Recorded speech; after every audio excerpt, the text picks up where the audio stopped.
बिस्मिल्लाहिर्रहमानिर्रहीम। अस्सलाम वालेकुम व्यूअर्स, नूर्स किचन में आपका वेलकम करती हूँ। कैसे हैं आप सब? उम्मीद करती हूँ अल्लाह पाक से कि आप सब खैरियत से होंगे। अल्लाह पाक आपको ढेरों ढेर रहमतें दे, बरकतें दे, खुशियाँ दे। आमीन सुम्मा आमीन। तो अब हम अपनी रेसिपी का आगाज़ करते हैं। आज मैं आपके साथ जो सी रेसिपी शेयर करूँगी वो है करी पकौड़ा। इसके इंग्रेडिएंट्स तो वही हैं, लेकिन मेरा तरीका थोड़ा सा चेंज है, तो सोचा आपसे शेयर करूँ। दही इसमें ली है मैंने हाफ़ kg, आधा किलो दही। बेसन 1 प्याली लिया है, भरी हुई है। प्याज एक दरमियाना लिया है मैंने, जिसको लंबा लंबा काट लिया है। लहसुन अदरक एक बड़ा चम्मच, लहसुन को मैंने लंबा लंबा काटा हुआ है। अदरक को बारीक कूटा हुआ है। टमाटर एक चॉप किया हुआ। सुर्ख लाल मिर्च मैंने ताज़ी वाली ली है, तकरीबन 3 अदद, जिसको बारीक गोल काटा हुआ है। धनिया एंड पे जाएगा गार्निशिंग के लिए। नमक हस्बे जायका लेंगे, हस्बे ज़रूरत। गरम मसाला लिया है 1 छोटा चम्मच। हल्दी भी ली है 1 छोटा चम्मच भर के। दरा मिर्च आप अपने टेस्ट के मुताबिक लेंगे, मैंने हाफ़ चम्मच लिया है। सूखा धनिया 1 बड़ा चम्मच लिया है।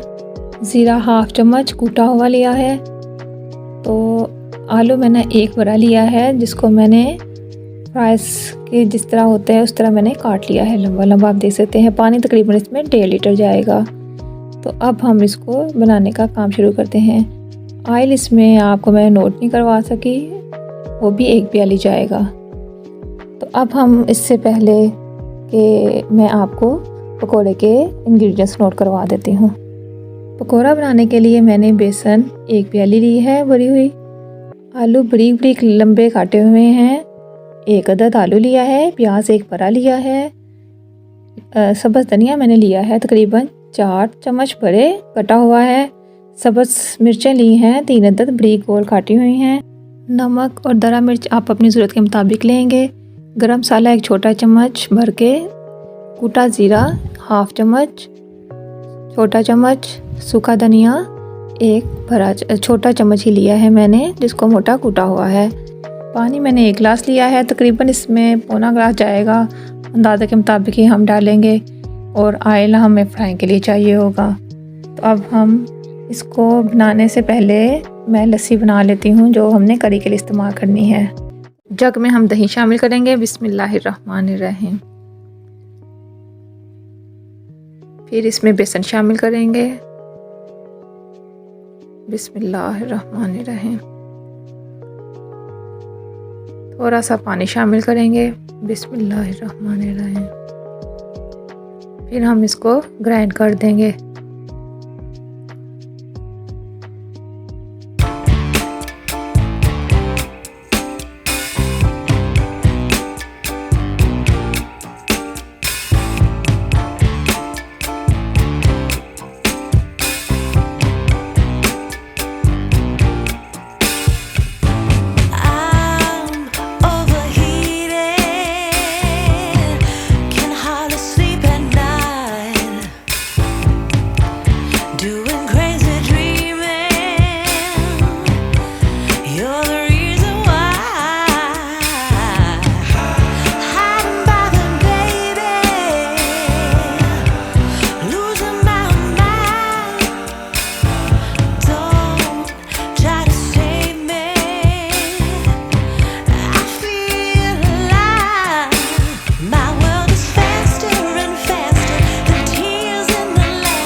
कढ़ाई ऊपर हमने रख दी है एक पैन, उसमें ऑयल शामिल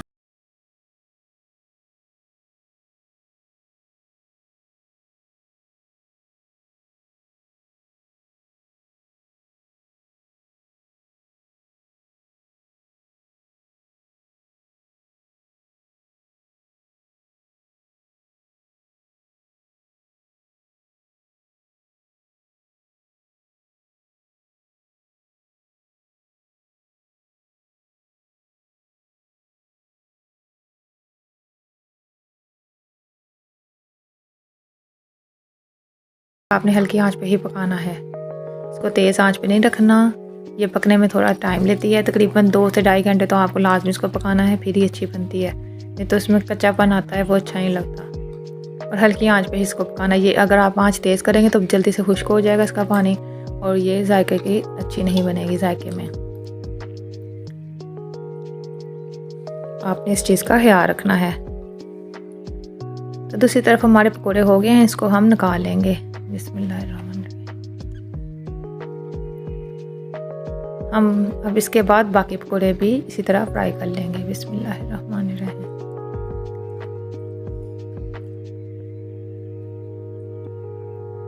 ये हो गए हैं, इसको हम पलट देंगे।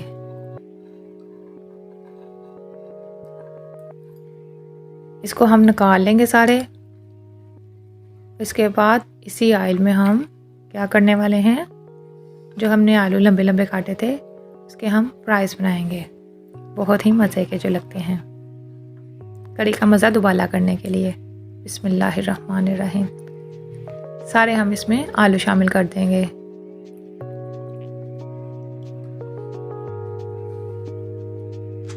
ये हो जाएंगे तो हम इसको निकाल लेंगे। ये देखें कड़ी हमारी तैयार हो गई है। दूसरी तरफ काफ़ी इसको टाइम लगा है। इस तरह हमें चाहिए, इसको ज़्यादा गाढ़ी नहीं करनी। अगर ज़्यादा गाढ़ी करेंगे, ये खड़े मसाले आपने रखने हैं। इसी तरह ही प्याज देखें जिस तरह आ रहा है। इस टाइम पे हम आके इसमें पकोड़े शामिल करेंगे। बिस्मिल्लाहिर्रहमानिर्रहीम। सारे पकोड़े डाल देंगे हम। जो ऑयल निकाला था हमने पहले मसाले का, वो भी हम शामिल कर देंगे। बिस्मिल्लाहिर्रहमानिर्रहीम। इस टाइम पे आके इसको मिक्स करेंगे और फिर इसमें जो हमने फ्राइज़ बनाए थे वो शामिल कर देंगे। बिस्मिल्लाहिर्रहमानिर्रहीम। कड़ी हमारी तैयार हो गई है। अब हम इसको डिश आउट करेंगे। डिश आउट करने के बाद आपके सामने है कि कैसी लग रही है। आप इसको ज़रूर ट्राई कीजिएगा और मुझे बताइएगा कि आपको कैसी लगी। अगर आप मेरे चैनल पे नए हैं तो मुझे सब्सक्राइब कीजिएगा। पसंद आए तो लाइक और शेयर ज़रूर कीजिएगा। बहुत शुक्रिया। इस तरह ये होता है कि हमें हौसला अफजाई होती है कि आप हमारे चैनल को पसंद करते हैं, हमारे खाने को पसंद करते हैं। बहुत शुक्रिया। अल्लाह ताला आपको खुश रखे, आबाद रखे, अपने घरों में हंसता मुस्कुराता रखे। आमीन सुमा आमीन। मुझे और मेरी फैमिली को भी दुआ में याद रखिएगा। नेक्स्ट वीडियो तक के लिए अल्लाह हाफिज़।